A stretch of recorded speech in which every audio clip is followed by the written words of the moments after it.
Hello, जय हिंद to everyone. My name is Vikrant Singh Pundir और मैं स्वागत करता हूं आपके अपने परिवार डिफेंस वाला पर।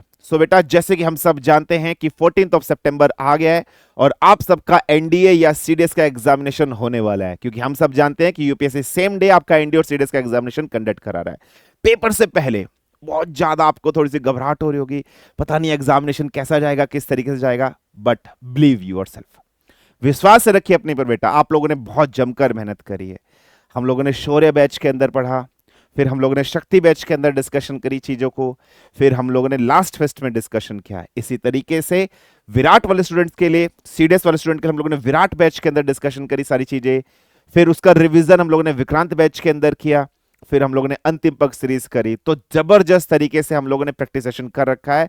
हमारा कॉन्फिडेंस बहुत हाई है। ये अक्सर एक ह्यूमन हैबिट है, जब हम किसी काम को करने के लिए जाते हैं तो थोड़ी सी एंजाइटी होती है, थोड़ा सा हमें घबराहट होती है कि हमारे साथ कैसा होगा। बट बिलीव योरसेल्फ, माता पिता का आशीर्वाद लेकर जाइएगा, अपने जो पितर हैं उनका आशीर्वाद लेकर जाइएगा और अपने ऊपर खुद विश्वास रखेगा, होगा। क्यों? क्योंकि आप सब डिफेंस वाला के स्टूडेंट हो और डिफेंस वाला के स्टूडेंट हमेशा झंडा गाड़ के आते हैं, हमेशा झंडा गाड़ के आते हैं। और आपको भी झंडा गाड़ के आना है और उस दिन का इंतजार रहेगा जब आप लोग का रिजल्ट आएगा। मोस्ट प्रोबेबली 15-20 डेज के बाद आपका रिजल्ट आ जाएगा। तो आप सबके मैसेज आते हैं कि सर पेपर क्लियर हो गया। उससे ज्यादा खुशी एक टीचर को कभी नहीं होती है जब उसका शिष्य, जिसको वो पढ़ा रहा था, जिस एग्जामिनेशन के लिए उसका गुरु शिष्य को पढ़ा रहा था, और फाइनली उसके शिष्य वो एग्जाम क्लियर कर लेते हैं। एक सबसे बड़ा खुशी का पल होता है एक टीचर के लिए। सो आप अभी हमारे पास टीचर्स डे गया था, तो एक गिफ्ट चाहिए आप सबकी तरफ से, टीचर्स डे की तरफ से, कि हाँ एग्जामिनेशन फोड़ दो, पेपर फोड़ दिया। क्योंकि हम लोग ऑनलाइन पढ़ाते हैं बेटा, तो हम आप लोगों के साथ वर्चुअली कनेक्ट कर पा रहे, रियल मीट हम लोग नहीं कनेक्ट कर पाते। तो मतलब आप लोग इतना भर भर कर प्यार देते हो ना, कि शायद ही हमें इतना प्यार कभी मिल पाता। ऑफलाइन में होते तो भी मिल पाता, लेकिन यहां पर इतना प्यार आप लोगों की तरफ से मिलता है, बहुत ज्यादा अफेक्शन मिलता है। और हम लोगों ने भी खूब जी जान लगाकर मेहनत करी है। सब बढ़िया से पेपर दीजिएगा, बिलीव इन योरसेल्फ। और हाँ, एग्जामिनेशन से पहले कुछ भी नई चीज मत करेगा, चल मस्त बिल्कुल एक बिंदास रहकर, क्योंकि आप सब डिफेंस वाला के स्टूडेंट हो। मैंने फिर से बोला, झंडा गाड़ के आते थे, गाड़ के आएंगे और गाड़ते रहेंगे झंडा। यूपीएससी इंडिया एग्जामिनेशन हो या सीडीएस एग्जामिनेशन हो, बिलीव इन योरसेल्फ। कुछ एक्सपेरिमेंट नहीं करना, जितना पढ़ा है बस पढ़ा है, मस्त थोड़ा बहुत रिवीजन कर लेना, बस फालतू एक्सपेरिमेंट नहीं करना। मॉक वॉक अगर लगा रहे हो अभी, स्टॉप कर देना आज से, बस बिंदास रहिएगा। चलिए, ये तो रही थोड़ी सी मोटिवेशन जो मुझको आपको लोग देनी थी। अब बात आते इंपॉर्टेंट चीज पर। एग्जामिनेशन तो आ रहा है, बहुत से बच्चों के डाउट्स आते हैं, बहुत से बच्चे मैसेज करते हैं या हमसे क्वायरीज पूछते हैं, सर पेपर देने जा रहे हैं और सर इंपॉर्टेंट डॉक्यूमेंट्स हम लोग क्या कैरी करेंगे जो एग्जामिनेशन के अंदर हमें लेकर जाना है। बहुत ज्यादा लंबी वीडियो नहीं खींचूंगा, शॉर्ट में आपको बता दूंगा। सो चलिए हम लोग यहाँ पर डिस्कशन करते हैं, हम लोग क्या क्या डॉक्यूमेंट्स हमें लेकर जाना। देखिए, सबसे पहली बात आपको अपने एडमिट कार्ड पर अपना रिपोर्टिंग टाइम या पेपर का टाइम क्या है वो आपको समझना चाहिए। जैसे फॉर एग्जाम्पल अगर हम बात कर रहे हैं इंडिया वाले एग्जामिनेशन के लिए, तो आपका मैथमेटिक्स का पेपर होगा बेटा, तो आपका पेपर होगा 10 बजे से सुबह 12:30 बजे के आसपास तक आपका पेपर होगा। Final, you all know date, ठीक है। वहीं अगर हम जीएटी के पेपर की बात करें तो आपकी टाइमिंग क्या बेटा, 2 PM से लेकर 4:30 PM तक आपकी टाइमिंग है। तो वहां पर बिल्कुल क्लियरली एडमिट कार्ड के अंदर लिखा है कि आपको अपने एग्जामिनेशन सेंटर पे 30 मिनट पहले बिफोर पहुंच जाना है। मतलब 9:30 बजे आप अप्रोक्सीमेटली गेट पर जाकर खड़े हो जाएगा और दूसरा पेपर जो 1:30 बजे है वहां पर जाकर आप गेट पर खड़े हो जाएगा। मैं आप लोगों से एक सलाह दूंगा बेटा, अगर कुछ कैंडिडेट्स ऐसे होंगे जिनका सेंटर थोड़ा सा दूर होगा, अननोन एरिया में होगा, तो प्लीज आप 1 डे प्रायर आप विजिट कर लीजिए अपने सेंटर पर जाकर। आप मतलब कल आपका सुबह पेपर है तो आप शाम को एक बार अपने पेपर एग्जामिनेशन सेंटर पर चले जाइए, देख लीजिए मेरा एग्जामिनेशन सेंटर है। क्योंकि ऑन द स्पॉट जब आप जाते हो, ट्रैफिक हो सकता है, बहुत सारी सिचुएशन हो सकती है, आप किसी गाड़ी बस से जा रहे हो, कुछ उसमें पंचर वेंचर हो जाए, कुछ दिक्कत हो जाए, कुछ नेचुरल कुछ भी हो सकता है बेटा। So just visit the examination centre 1 day before, आपको संतुष्टि मिल जाएगी। आप मैं एग्जामिनेशन, मेरे को पता चल गया ये मेरा सेंटर है, मेरे को यहां पर जाना है। और यहां पर तो 30 मिनट्स लेकर आप कोशिश करेगा बेटा एग्जामिनेशन सेंटर में कम से कम 1 से 1.5 घंटे पहले पहुंच जाओ, ठीक है। पेपर 1 आपका होगा बढ़िया तरीके से, बिंदास तरीके से देना है। और मैं आपसे बता रहा हूं बेटा, पेपर के अंदर जब क्वेश्चंस आएंगे, कुछ पेपर के अंदर क्वेश्चन स्टार्टिंग में टफ होते हैं, किसी सेट के अंदर इजी, किसी के अंदर मॉडरेट। पैनिक नहीं लेना, जो क्वेश्चन नहीं आ रहा स्किप करो और साथ के साथ ओएमआर शीट्स को फिल करते रहना बेटा। ऐसा मत करना पहले आंसर लगा रहे हो फिर बाद में ओएमआर शीट को फिल करो, नहीं। क्वेश्चन नंबर 1 सोल्व किया फटाफट। होता क्या है, पेपर 1 के बाद आप लोग को थोड़ी सी ब्रेक मिल जाती है, तो बहुत से बच्चे इस ब्रेक में ब्रेक जैसा फील करने लग जाते हैं और लेट पहुंचते हैं। आपको एक्टिव रहना है, पॉजिटिव रहना है, अच्छा खाना बेटा। कोई एग्जामिनेशन वाले दिन तली भुनी चीज मत खाना कि आप जा रहे हो, फ्रूट्स खाना, जूस पीना, इस तरीके से बिंदास रह के जाना, पॉजिटिव रहना, और प्लीज यहां पर प्रॉपरली आप पहुंच जाना। तो ये तो थे टाइमिंग, रिपोर्टिंग टाइम से related information. Now coming to the admit card वाली इंफॉर्मेशन एंड आइडेंटिफिकेशन। देखिए आप सबको एडमिट कार्ड हो गया, बहुत से कैंडिडेट्स के साथ ऐसा हुआ है बेटा एडमिट कार्ड उनका डाउनलोड नहीं हुआ है, कहीं ना कहीं उन्होंने फॉर्म फिलिंग के टाइम पे कुछ एरर कर दिया है। तो आप टेंशन नहीं लेनी है बेटा, नेक्स्ट अटेम्प्ट आपका अप्रैल में आने वाला है, उसके लिए बी प्रिपेयर। अब आपको समझ में आ गया फॉर्म बहुत अच्छे से भरना, क्योंकि इस बार जो फॉर्म भरा था वो 2 पार्ट्स में भराया गया था एनडीए ने, वरना हमेशा नॉर्मली एक पार्ट में भरा था।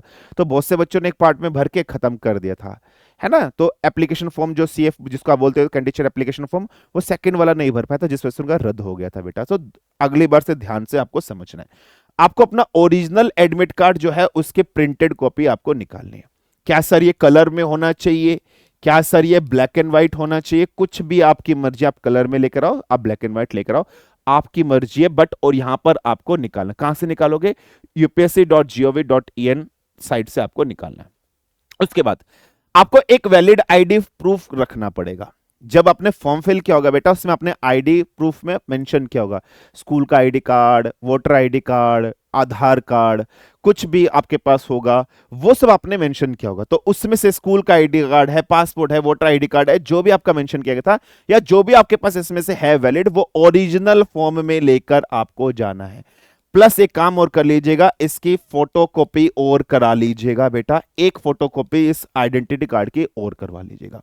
जो आईडी प्रूफ है ये अपनी सिक्योरिटी के लिए आप अपने पास करा लीजिएगा। सो ओरिजिनल आधार, जो आपका आधार कार्ड है वो रखना है, उसका एक फोटोस्टेट करा लीजिएगा। और जो आपका एडमिट कार्ड है ना बेटा, इस एडमिट कार्ड का प्रिंट आउट करा लीजिए। अब मैं एडमिट कार्ड का प्रिंट आउट नॉर्मली आप क्या करोगे, एक कराओगे, मैं आप कहता हूं बेटा आप 2 करा लेना, एक अपने पास अपने घर पे रख लेना, क्योंकि कई बार ऐसा होता है बेटा जब आपका एडमिट कार्ड पेपर दे के आते हो तो हमारा ह्यूमन बिहेवियर ऐसा है, हम एडमिट कार्ड को कहीं गुम कर देते हैं। तो एक आपके घर में रखा रहेगा, एक आप लेके चले जाना बेटा, या आप 2 लेके जाना, रास्ते में गुम भी हो सकता है, तो मैं कहूंगा 2 लेके चले जाना इस तरीके से, ठीक है। बाकी अपने पेरेंट्स को आप दे सकते हो। अब क्या प्रोहिबिटेड आइटम्स वगैरह क्या है जो आपको नहीं लेकर जाने हैं, वो भी मैं आपको बताऊंगा। लेकिन इस प्रोहिबिटेड आइटम को बताने से पहले कुछ इंफॉर्मेशन मैं आपको और देना चाहता हूं, just make you aware. Very important information. क्या है वो इंपॉर्टेंट इंफॉर्मेशन बेटा, समझना। वो इंपॉर्टेंट इंफॉर्मेशन है, अगर आप पेपर देने जा रहे हो, जिन बच्चों का एडमिट कार्ड के अंदर, जिन बच्चों का अगर मैं बात कर रहा हूं एडमिट कार्ड में फोटो क्लियर नहीं है, अगर फोटो आपका क्लियर नहीं है, ठीक है, नहीं है, तो आपने क्या करना है बेटा, आप 2 एक्स्ट्रा फोटो अपने लेकर जाना, ठीक है, 2 अपना एक्स्ट्रा फोटो लेकर जाना। अब सर फोटो कौन से लेकर जाने, वही लेकर जाना, कोशिश करो वही लेकर जाना जो आपने फॉर्म फिल करते टाइम आपने भरे थे।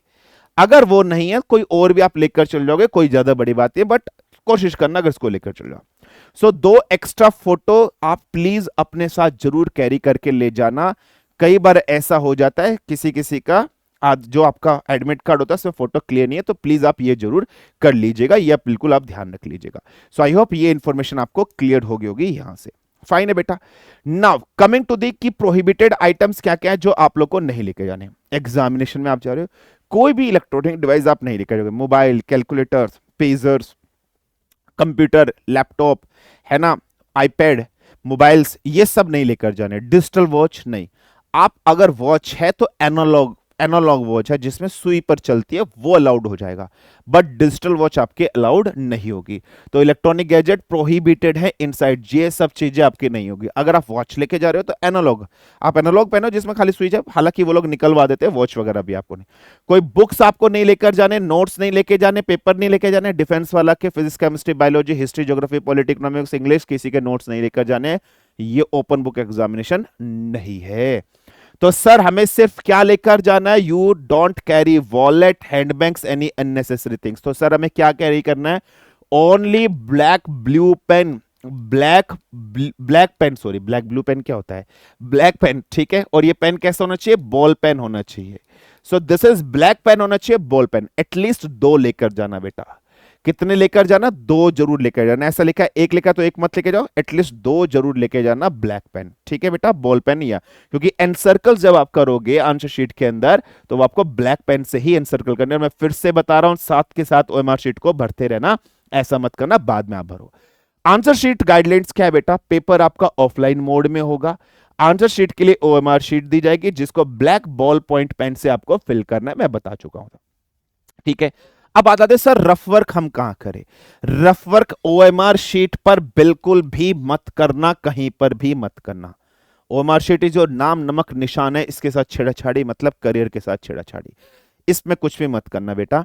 रफ वर्क अगर आपको करना, आपके जो क्वेश्चन पेपर होगा, क्वेश्चन पेपर के बैक साइड में पीछे की तरफ आपको रफ वर्क के लिए स्पेस दी जाएगी। अब ऐसा नहीं आप पीछे ही करोगे कि आपका क्वेश्चन सामने, आप बार बार पेज पलट के पीछे जाओगे, पेज पलट के नहीं, आपके सामने क्वेश्चन आ रहा है, वहीं पर भी आप कर सकते हो। क्वेश्चन पेपर पर आप कहीं पर भी करो, क्वेश्चन पेपर पे आप कहीं पर भी रफ वर्क करो, एनी प्लेस कहीं पर भी करो। बहुत से बच्चे क्या सोचते हैं, सर रफ वर्क के लिए पीछे जगह दिया, भाई आप बार बार पीछे करोगे क्या? एफिशिएंसी इंपैक्ट होती है। क्वेश्चन वहीं सोल्व हो रहा है, उसी क्वेश्चन के सामने स्पेस बची है, वहीं सोल्व कर लो बेटा। क्वेश्चन पेपर पे रफ वर्क कर लो, वहीं कर लो। और हो सकता है आपको रफ वर्क करने के लिए एक एक्स्ट्रा शीट अगर दे दी जाती है तो आप वो ले लीजिएगा, हालांकि वैसे दी नहीं जाती है कोई भी एक्स्ट्रा शीट वगैरह। क्वेश्चन पेपर पे पीछे रफ वर्क के लिए बनाई जाए, स्पेस बनाई जाती है, या जहां क्वेश्चन है वही साइड में थोड़ा बहुत आप रफ वर्क कर सकते हो बेटा। तो ये समझ लेना अच्छे से बात आप लोग को। Now coming to the next, code of conduct. Code of conduct का मतलब क्या होता है बेटा? आपके सिविक्स कैसे हैं, आपके बिहेवियर कैसे हैं, उसकी बात कर। देखो आप सब जानते हो, you are going to become officer in Indian armed forces, तो भाई डिसिप्लिन तो आपके अंदर कूट कूट के भरा है, और आप लोग डिफेंस वाला के स्टूडेंट हो, तो डिसिप्लिन तो आप में है। तो आपको वहां पर स्ट्रिक्ट गाइडलाइंस जो यूपीएससी के द्वारा फॉलो करनी है। ऐसा नहीं है कि आप चीटिंग कर रहे हो, परेशान कर रहे हो टीचर को, कम्युनिकेशन चिल्ला रहे हो जोर से, है ना, रोने लग जाए, हाय मेरे से तो हो नहीं रहा, मैं क्या करूं, ये करूं, ये सब नहीं करना है। डिसिप्लिन में rules and regulation examination centres के होंगे, वो आपको फॉलो करने, अच्छे से रहना है।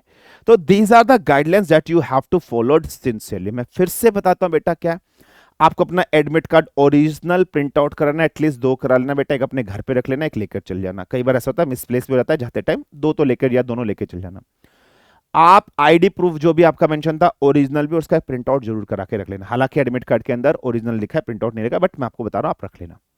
अगर एडमिट कार्ड के अंदर आपका फोटो क्लियर नहीं है तो 2 फोटो अपने साथ लेकर चल जाना, वही फोटो जो पेपर में डाले थे। ऐसा अगर वो नहीं है तो और कोई भी लेकर चल जाओगे, चल जाएगा, कोई दिक्कत नहीं है। बॉल पेन आपको लेके जाना है ब्लैक वाला, ओएमआर शीट को फिल करने। एग्जामिनेशन सेंटर में 30 मिनट पहले पहुंचना है। सुबह का पेपर 10 बजे तो 9:30 बजे तक, 2 बजे है तो 1:30 बजे, बट कोशिश करेगा आप 1.5 से 2 घंटे। अच्छा खाएगा, अच्छा रहेगा और पॉजिटिव रहेगा, फोड़ के आओगे, मुझे विश्वास है बिल्कुल। और याद रखना, इंतजार रहेगा उस दिन का जिस दिन रिजल्ट आएगा, और मैसेज आपके आएंगे सभी टीचरों के पास, चाहे आपके प्रथमेश सर हो, राहुल सर हो, दानिश सर हो, मैं हूं, राज रोशन सर हो, एनी कोई भी टीचर, आप किसी के पास भी मैसेज भेजिए कि सर फोड़ दिया, सर अब एसएसबी भी फोड़ना है, और सर एसएसबी भी फोड़ दिया, अब फाइनल सिलेक्शन है। क्योंकि आप सबको हम लोग वर्चुअली पढ़ा रहे हैं, और आपका जब सफलता आती है उससे ज्यादा खुशी हमें कुछ नहीं होती। पॉजिटिव रहना, बढ़िया रहना, कोई भी एक्सपेरिमेंट अब नहीं करना। इस उम्मीद के साथ 14 तारीख में मिलते हैं पेपर एनालिसिस के टाइम पे। तब तक के लिए विराम दीजिए। जय हिंद, जय भारत, धन्यवाद, तगड़े रहो।